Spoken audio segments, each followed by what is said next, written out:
Good evening and welcome to this week's edition of SICW All-Star Wrestling. As we've been showing you the last couple of weeks, we took that trip to the Chase Park Plaza Hotel at the Corsan Room, and we've been showing you some footage from those great matches that we had there. And this week we're going to finish it up by showing you a couple more of them. It was a great trip there. As we've said, Wrestling at the Chase started on television there in 1959, and here in 2023, SICW was doing Wrestling at the Chase. So let's go right now and take a look at a couple of these matches that we had there a couple of weeks ago.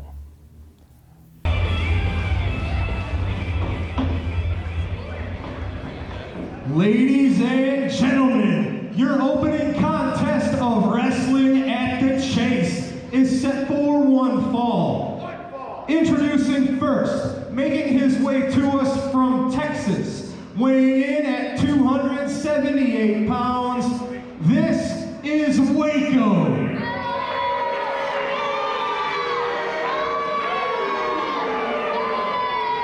And his opponent, accompanied to the ring by Wildfire. Hailing from the wild side, volatile Curtis Wild. Well, wrestling fans, as promised, coming to you from the Corsan Room at the Chase Park Plaza Hotel. This match, the volatile one himself, Curtis Wild, with Wildfire at ringside as he takes on Waco, the Masked Man. And as I said, anytime Curtis Wild is in the building, you know it's going to be a wild time. And it's already a wild time just by being at the historical Chase Park Plaza. Back in the day, they used to say the Chase was the place. And now in 2023, SICW is coming to you from Wrestling at the Chase. And that's what we've been doing for many, many years, keeping the history and the memories alive, as we were honored to be asked to put this show on for the YPO, the Young Presidents Organization. Can't thank Mr. Bob Koppler enough. Bob Koppler, the grandson of the late, great Harold Koppler, who made the original deal with Sam Muchnick to bring Wrestling at the Chase to the Chase Park Plaza Hotel. Here you see Waco and Curtis Wild taking time, being very cautious about each other. They have met over many times over the last several years, but it's always interesting when you get back in the squared circle against one another, trying to outsmart each other. Now they're trying to see, okay, let's do a little test of strength there. As you see, they lock up. Who will come out with the advantage here as they're in the center of that ring? Referee Nick Rednire keeping a close eye. And there you see Curtis Wild comes up with an armbar. Of course, Waco trying to complain that he pulled his hair, but he's got that mask on. Now Curtis ends up with a side headlock. Both men taking their time, testing each other. Curtis Wild now a nice hip toss, and Waco finds himself flat on the canvas. You see Wildfire on the outside of the ring cheering on her man, telling him, come on, take it to him. Now Waco gets back, a punch to the midsection. A second one backs him up on the rope, throws him off. Wildfire. Curtis comes off with a shoulder tackle. Oh, a clothesline. Waco finds himself down now. Reverse elbow by Curtis Wild. Oh, up and over the rope as he clotheslines him. And Waco finds himself outside on the floor. Referee begins the count. Curtis Wild telling the referee, get him back in here. Well, you pushed him out there. I guess he'll get back in there when he wants to, or until the referee reaches the count. You see Waco walking around, taking his time. Could be a little strategy that he's trying to use here, trying to get, and it's working because there you see Curtis Wild goes out now. Both of them are on the floor. Oh, big right hand delivered by Wild. Another one, a third one, a fourth one.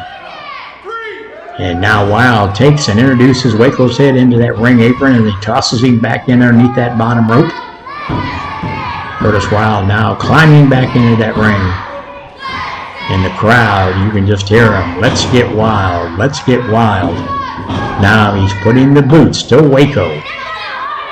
Comes off that lower rope, drops the knee right across the upper chest of Waco. Oh, but this time Waco gets out of the way. Big boot delivered by Waco now. Fans, it's always a pleasure to bring you this type of action, especially coming to you from the Chase Park Plaza. For over 50 years, SICW has been keeping these traditions alive, the memories and the history of what used to take place in St. Louis. And to be able to come back and say we're at the Chase Park Plaza is top of the bucket list. It's events like this, events that we hold at the Missouri Athletic Club, just really sets us apart from other organizations. As you see the referee give a 2 count on Curtis Wild. Oh, now it's Waco. He looks like he's got a piece of tape or something that he's using to choke Curtis Wild. Covering it up. Referee makes him break the hold, and there you see Curtis crawls over, now draped over that middle rope. Referee begins the count. But Waco comes from across and lands right on the neck and the back of Wild. Pushes him into that rope. Now he falls off and he covers him again, and another 2 count. Fans, we are so honored to bring you these type of matches, as I said, and if you think 2023 has been exciting, 2024 is gearing up to be just as big, if not bigger, leading up to Fan Fest #2 at the Aviator Hotel and Ballroom. As we said earlier, go to www.sicw.org. Check out all the packages on there. Don't wait. Get your reservations made at the hotel. Get your tickets purchased. Already, 24 legends and special guests have been announced. Bruiser Brody's widow, Barbara Goodish, already once again signed on board. She'll be there as we hold the Bruiser Brody Memorial, along with the Larry Matisek and Tony Costa. That evening, we'll have the huge battle royal that we have every year. Barbara Goodish will be there to present the winner of that battle royal, that beautiful trophy cup that is now back in the hands of Belleville's own Bobby D. But now you see Curtis Wild fighting his way out of the corner. Punches being delivered to the head of Waco. Oh, that reverse elbow finds it smart. Now, oh, he puts the big boot up, and that knocks Waco to the canvas. Now Curtis climbs up to that middle rope. What's he gonna do? He comes off with that elbow, finds its mark. This could be it. He rolls over. Count of 1, 2. Oh, but there you see Waco, knowing where he's at in that ring, gets his foot on that lower rope, which calls for the break. Both men back to their feet. Curtis now delivers Waco 1, 2, and there you have it. That's the 3 count. That's the move that's going to put the win for Curtis Wild in the win column at the Chase Park Plaza in the historical Corisan Ring.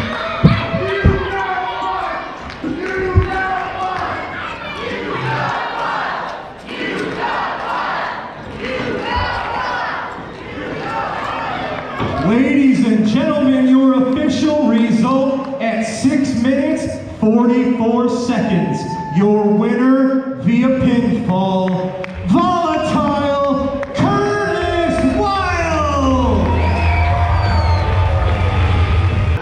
Ladies and gentlemen, this 6-man tag team match at Wrestling at the Chase is set for one fall. Introducing first, at a combined weight of 778 pounds. First, representing Devastation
Well, wrestling fans, settle back for this one, a six-man tag team match.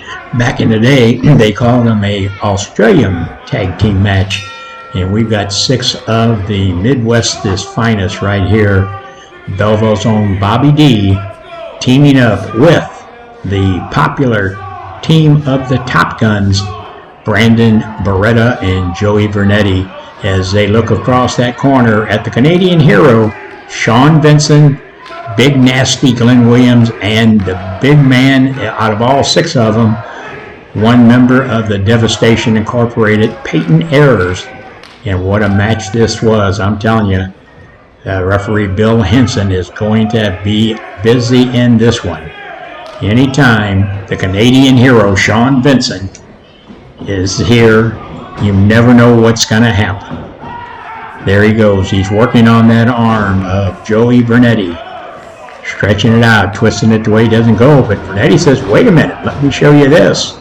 Joe Vernetti, a graduate of the Bob Orton Jr. Ace Wrestling Academy, him and Brandon Beretta. And what they are accomplishing is next to none. They are quickly climbing that ladder throughout the Midwest. They've been traveling southern Missouri down to Memphis. But SICW is their home, away from home, as the tag is made. And now these two men have a lot of history against each other, Bobby D and Sean Vincent. But now a real quick tag shows just how well they are going to be working together. Both of them working on Sean Vincent, brings him off. A double reverse elbow tag's made, and now Joey Vernetti comes back in. Man, I'm impressed with these three already. And it's Vernetti goes for a cover count of 1, 2. Referee signals a 2 count only. But this match is just getting on its way, and I'm telling you, from the opening sound bell till the end, it was non-stop. And now you see Vernetti being pushed into that opposite corner. He does not want to be there. Tags made, and there's Big Nasty Glenn Williams, another graduate of the Ace Wrestling Academy. A tag is made, and now the big man, Peyton Ayers, another man who is traveling all over, making a name for himself. But right now he is in SICW fulfilling his contract, and he's fulfilling it here in this six-man tag match. As you see him just working on Joe Vernetti, that big right forearm. Referee Bill Hansen says, let him out of the corner. And he said, well, sure, I'll get him out of that corner. And here he comes. Ooh, a full steam ahead. But guess what? Vernetti gets that foot up not once, but twice. Now a third time, a double leg. And look at that drop kick. Knocks Peyton Ayers back into the corner. Vernetti now clamps on the side headlock. Fans, this is the type of action, anytime you see SICW on the marquee, you want to make sure you get your tickets and come and check it out. You will not be disappointed. There is no imitation here.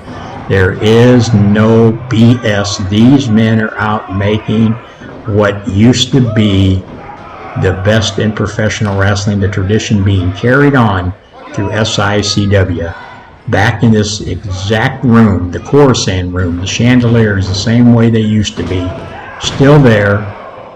And the difference in this match is, back in the day, the six men that you may have seen in that ring could have been a Johnny Valentine, a Gene Kaniski, a Rip Hawk, a John Paul Henning, a Dick the Bruiser, a Lou Thez. And here in 2023, you're seeing the SICW stars in this same room at the Chase Park Plaza Hotel and the Coruscant room. The Chase was the place, and it still is to this day, and we are so pleased that they asked SICW to be a part of this historical making event. As you see, the Canadian hero dropping that leg across Joe Vernetti as he was hanging over that rope. Now Glenn Williams goes in for the cover, hooks the leg, a count of 2.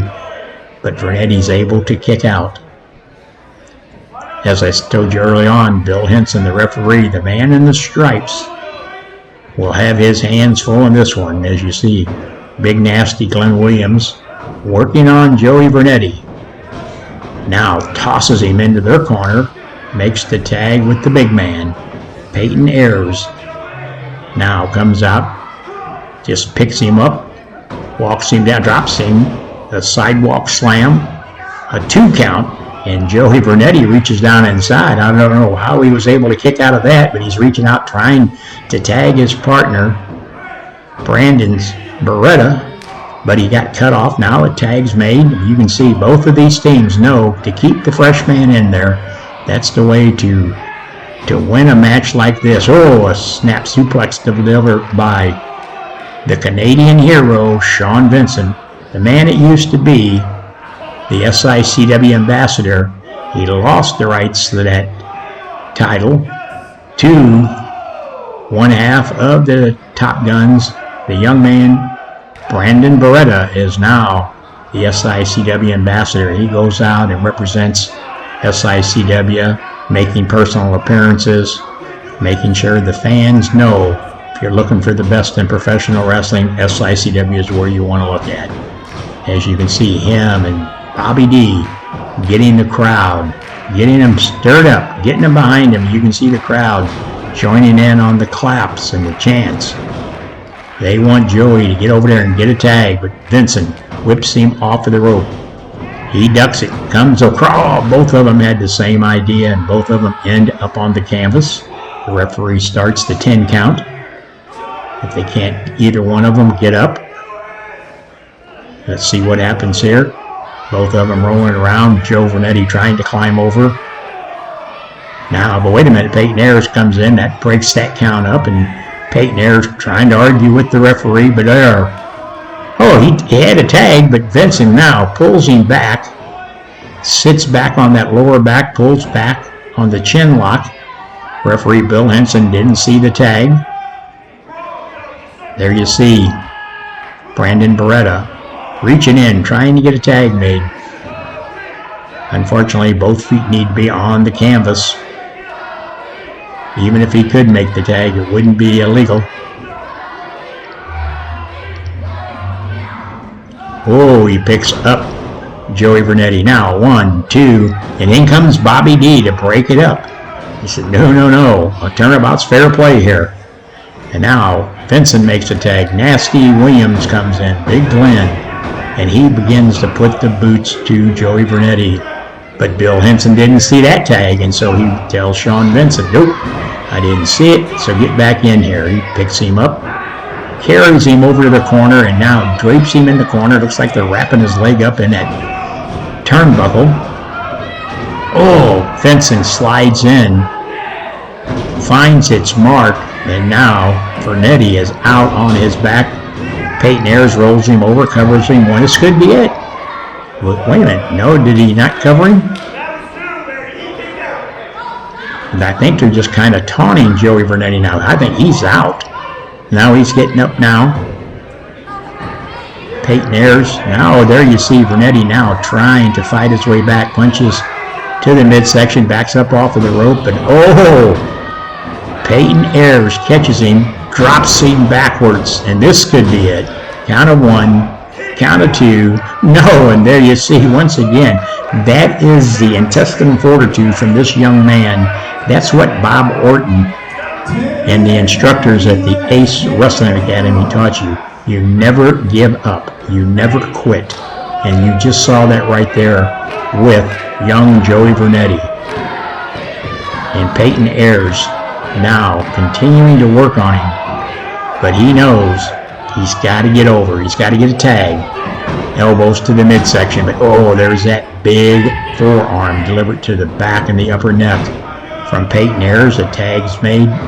Big, nasty Glenn Williams. And when I talk about big, mean, nasty, you look it up, you'll see Glenn Williams' name right there. A flying cross body. Joey Vernetti lands on Williams, but rolls off. He needs to get a tag. As you see him crawling his way over to his corner, he needs to get over there and get a tag from Brandon Beretta or Bobby D.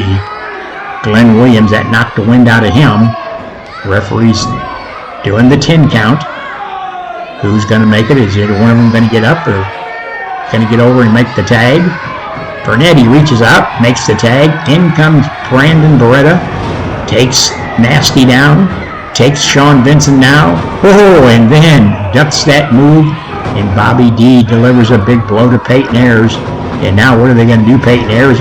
Up and over and out on the floor here at the Corsand Room at the Chase Park Plaza Hotel. And there you see Peyton Ayers on the outside. Bobby D comes flying over the top rope onto Peyton Ayers. Fans, this all took place at the historical Corsand Room. And there you see Brandon Beretta, now the Top Guns. This is their finishing move. Joey Benetti up on the top rope, gets a little boost from Brandon. A count of 1, 2, and 3. And there you have it. The #1 tag team in the Midwest, the Top Guns, and Belleville's own Bobby D, victorious inside the walls of the Corsand Room at the historical Chase Park Plaza Hotel. Fans, don't go away. We got a little bit more coming your way. Ladies and gentlemen, your official winners via pinfall, Bobby D, Joe Benetti, and Brandon Beretta, the Top Guns! Wrestling fans, you looking for the best in daily lunch specials and great menu food items? Look no further than Layla's Roadhouse, 440 Falling Springs Road in Cahokia Heights, Illinois. That's right, a family sit-down dining and always great specials. Also has the best pizza in the area. Wrestling fans, Saturday, November 18th. Doors open at 6 p.m. The showtime is at 7. Join one of SICW's fans, Everett Dean, at the Rickman Auditorium as they present Elvis Meets the Beatles. That's Saturday, November 18th at the Rickman Auditorium. Tickets are $20 each, and we hope to see you at this great event.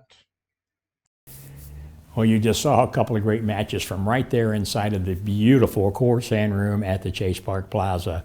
What a great match between Curtis Wilde, and anytime Curtis Wilde is in the house, you know things got wild as he took on Waco. And then you saw that big 6-man tag, none other than the Top Guns, probably the hottest tag team in the Midwest going right now, and their partner, Belleville's own Bobby D, as they took on the Canadian hero, Sean Vincent, and his tag-along, Big Nasty Glenn Williams, and Peyton Ayers. What a lot of action that was right there.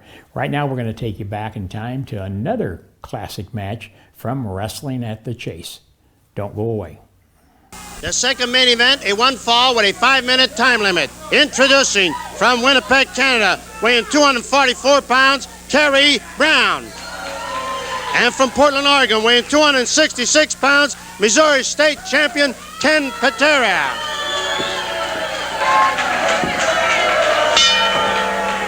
Powerhouse Ken Patera, the Missouri State Champion and possibly the strongest man in the world, squares off with Carrie Brown, the second main event on Wrestling at the Chase today. And here's some information about next week's edition of Wrestling at the Chase, a mixed tag match. A mixed tag match will be one of the highlights, man and woman versus man and woman. A mixed tag match next weekend on Wrestling at the Chase. Don't miss that. Patera, the first man ever to press and also to clean and jerk more than 500 pounds. The holder of so many national and international records that it's almost impossible to recount them. And Ken Patera tells referee Chuck Riley, "You've got to learn to get out of my way," as he shoved the 240-pound Carrie Brown right to the corner. Side headlock by Carrie Brown on Ken Patera, the man who could well be the next world heavyweight champion. I cannot think of two more serious, two more dedicated, and two more determined athletes than Ken Patera and the world champion Harley Race. Neither one will give a single inch, a portion of an inch. So when they clash with wrestling's biggest prize on the line, Ken Patera flexing those massive muscles after lifting Carrie Brown onto the turnbuckle. Can you imagine what it will be like when that man, Ken Patera, maybe the strongest man in the world, squares off with Harley Race, who said you have to cripple him to take the championship from him. Well, right there is a man, Ken Patera, who can cripple anyone.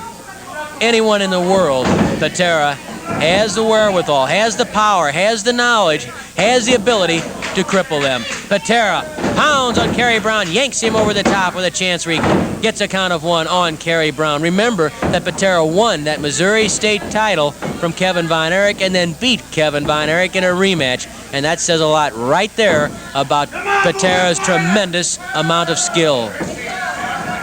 Patera with a front face lock on Carrie Brown. Is it a strangle? Chuck Riley checks. Now it's a strangle. As soon as Riley pulled that hand away, Patera went right for the windpipe. A kick to the head from Ken Patera. Patera bangs away on Carrie Brown. Pops an elbow into the face of Carrie Brown. Patera walks across the face of Brown. Show me what you got, boy, yells Ken Patera to Carrie Brown and bounces a forearm into the cheekbone and then into the jaw. Carrie Brown twists the arm of the Missouri State champion. Patera flung to the mat. Leg drop to the shoulder of Patera by Carrie Brown. Patera goes to the corner. 2 minutes left, 2 minutes. Carrie Brown twists Patera's arm, trying to pull him out of the corner. Carrie bending that arm forward. Ken Patera. The pressure's really on him because of the opportunity he has at his command. Patera uses knee lifts to get loose from that armbar arm twist combination by Carrie Brown. Patera lifts Carrie. Look at that. High overhead. Face down and pitches him halfway across the ring. To call that a body slam is an understatement. He threw Carrie Brown 240 pounds clear across the ring. At 2, Carrie Brown kicks off Patera. He better check his vertebrae after that slam. Patera hoists Brown once more. Backbreaker. The backbreaker by Missouri State champion Ken Patera. Once more, Carrie Brown battles away from a potential pin. 1 minute left, 1 minute.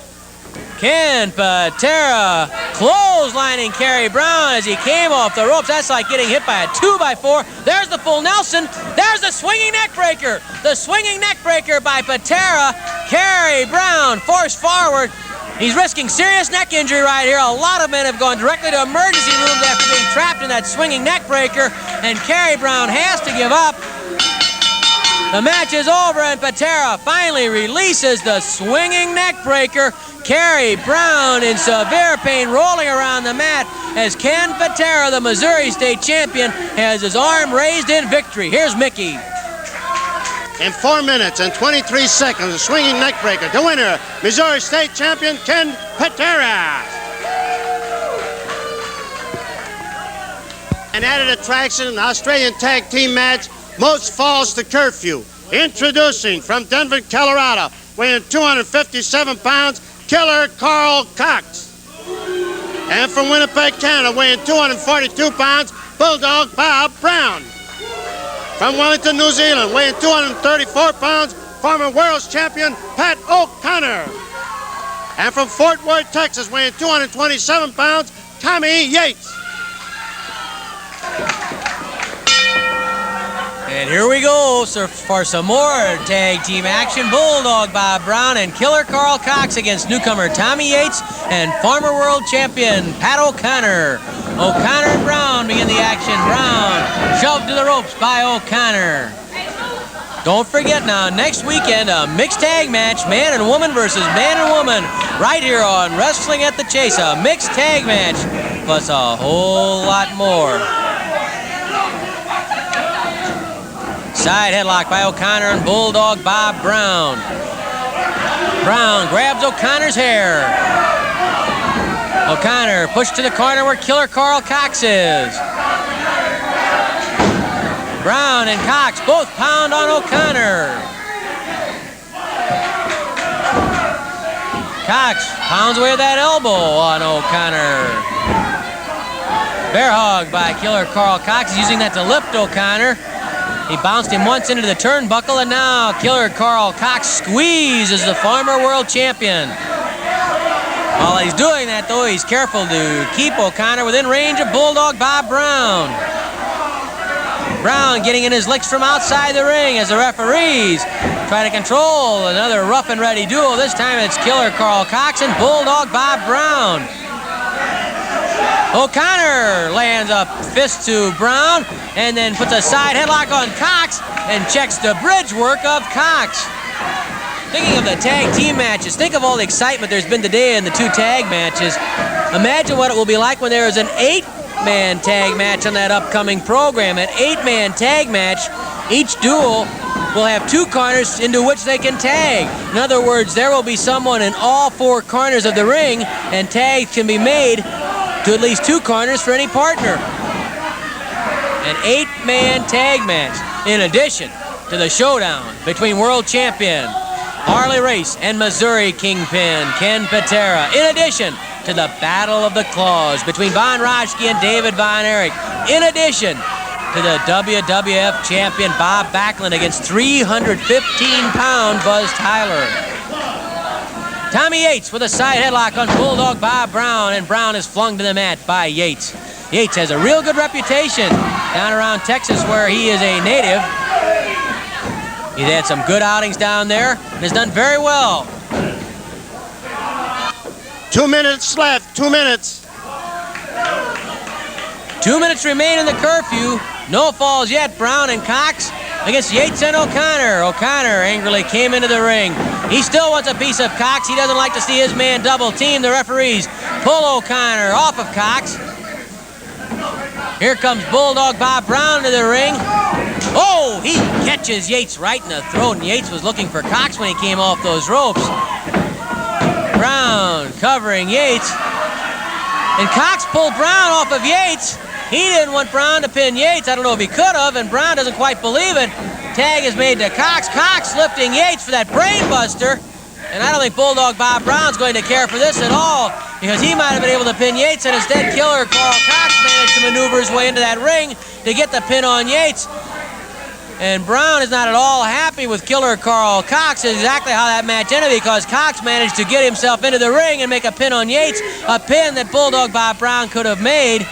We checked the clock, and time will expire during the rest period, so Brown and Cox are the winners, but they're certainly not happy victors.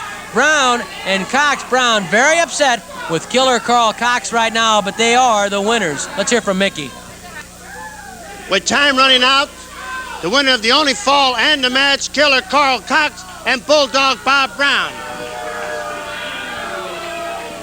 The opening bout, a mixed match, 1 fall with a 15-minute time limit. Introducing from Fort Lauderdale, Florida, weighing 140 pounds, Vivian St. John.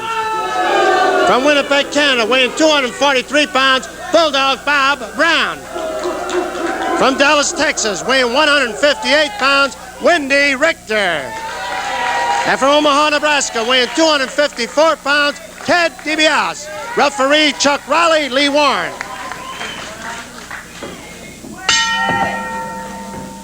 Bulldog Bob Brown and Vivian St. John meet Wendy Richter and Ted DiBiase, and Brown runs Wendy Richter out of the ring, says, "You have no business in here. I want to start out against Ted DiBiase." And of course, whenever a tag is made, the opponents have to be of the same sex. In other words, if DiBiase were to tag Wendy Richter right now, Vivian St. John, Brown's partner, could enter the ring immediately without a tag and come right into the ring. By the same token, if Brown tagged Vivian St. John, then Wendy Richter could charge into the ring.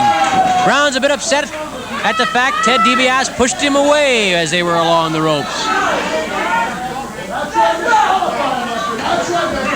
"You should disqualify him, referee," says Bulldog Bob Brown to Chuck Riley. Brown forces DiBiase to the ropes.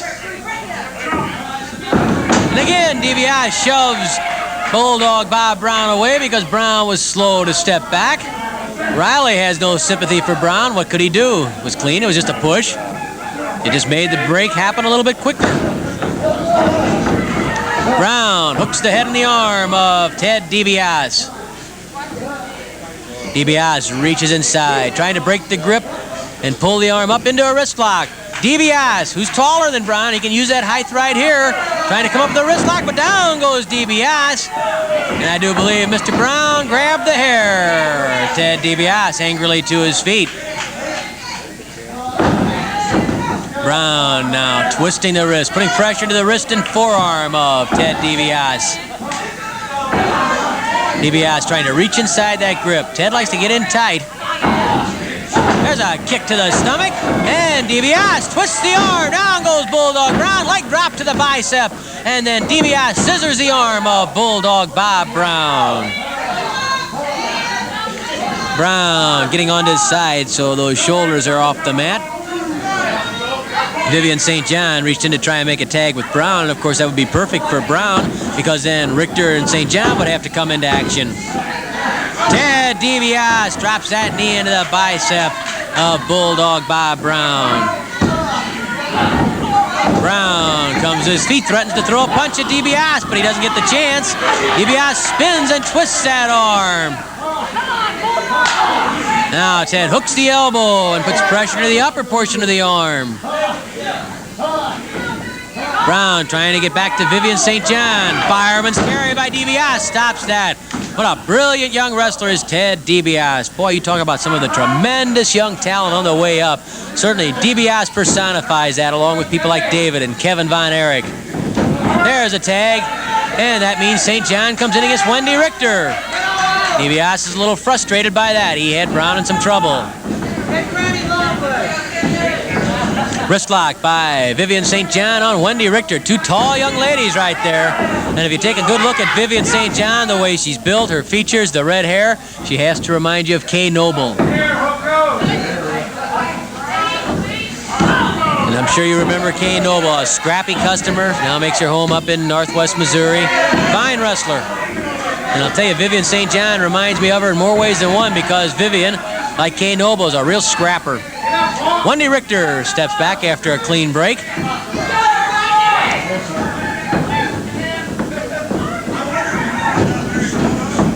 Wendy ties up with St. John. St. John forces Wendy Richter to the ropes. A knee to the stomach from Vivian St. John.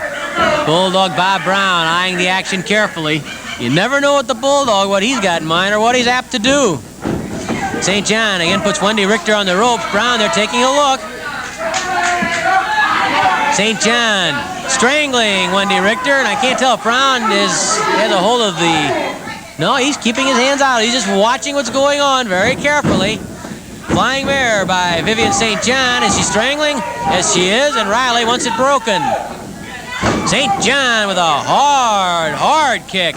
And another kick to the head knocks Wendy Richter face first to the mat. And St. John grabs Wendy Richter's hair, banging her to the canvas. Vivian St. John. Shades of Dick Murdoch or Von Roschke. St. John grabs Wendy Richter by the throat. Oh, St. John clouts Bulldog Bob Brown. She threw a punch at Richter, hit Brown, and then Brown kicks Richter. Brown kicks Richter right in the hip, and that infuriated Ted DiBiase. 5 minutes have elapsed, 10 minutes left.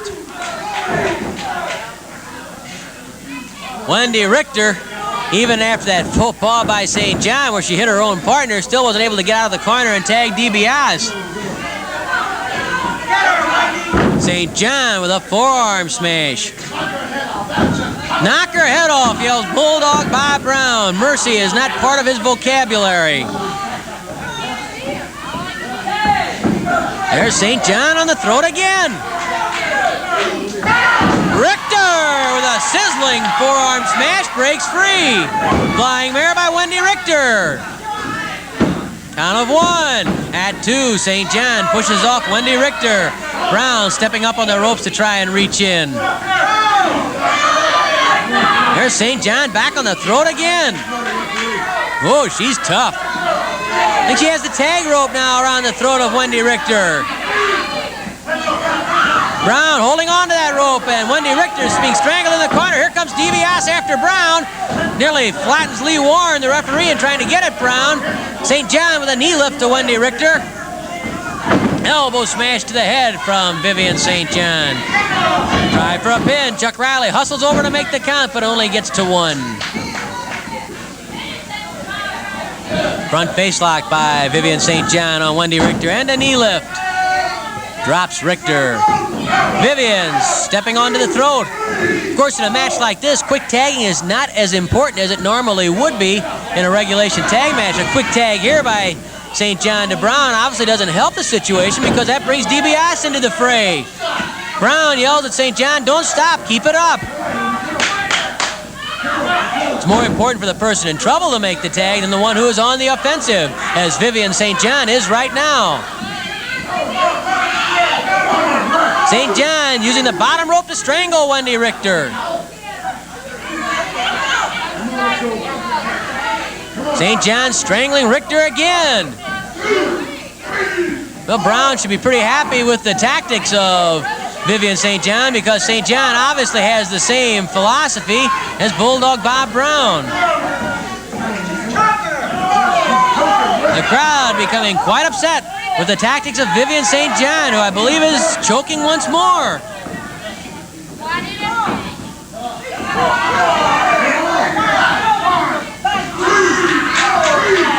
At the count of 3, I believe it was, St. John stopped strangling and used the knee lift to flatten Richter. Wendy finds a home for the fist in the stomach of St. John, does it again.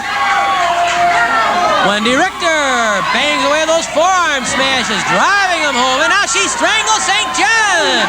Vivian St. John getting a taste of her own medicine. And Ted DiBiase yells for a tag. Here comes DiBiase and Brown into the action. Ted DiBiase, oh, his eyes raked by Brown. Brown tossed to the ropes, flying tackle. DiBiase ducks. Over the top. Underneath again, Brown flying off those ropes. Then DiBiase pitches Brown into the air for a hard jolt. And Brown bails out. Wendy Richter chases Brown off the apron and throws a kick at Brown too. She kicks Brown again. And Bulldog Bob Brown is upset. Wendy Richter, just as angry as Brown, I think, is. She was willing to take a kick at Brown right there, and Brown goes over to more friendly surroundings, the corner where Vivian St. John is.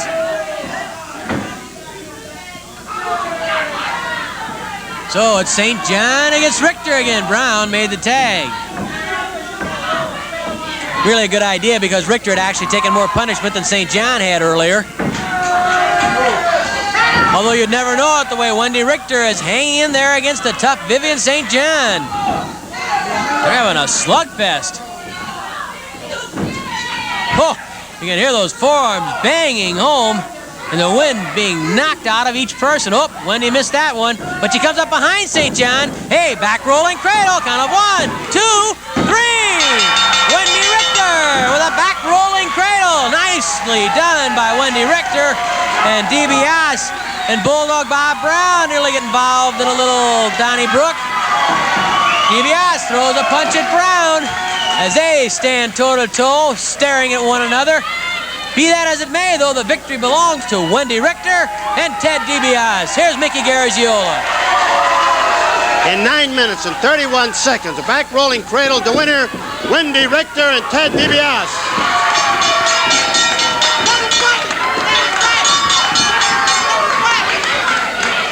Wendy Richter and Vivian St. John still going to it.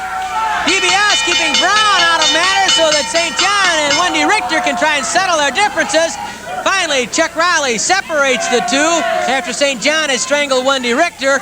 Now Brown and DiBiase are arguing once more. And I think the action finally has ended. So we will be back with more right after this. Wrestling fans, for all your used car needs, visit Auto Plaza St. Peter's and speak with Christina Price. The used car industry has a great asset in Christina. Visit autoplazastpeters.com for additional information.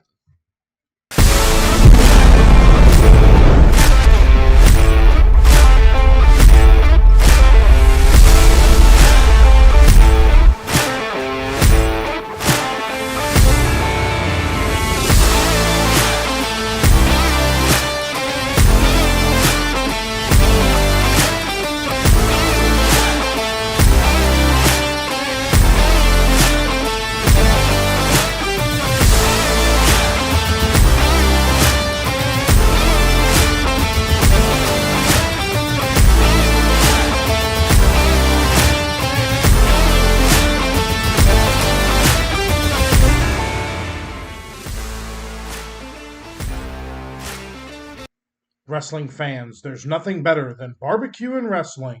When you're hungry, stop by Mr. Barbecue with 2 locations to serve you in Columbia and Waterloo, Illinois.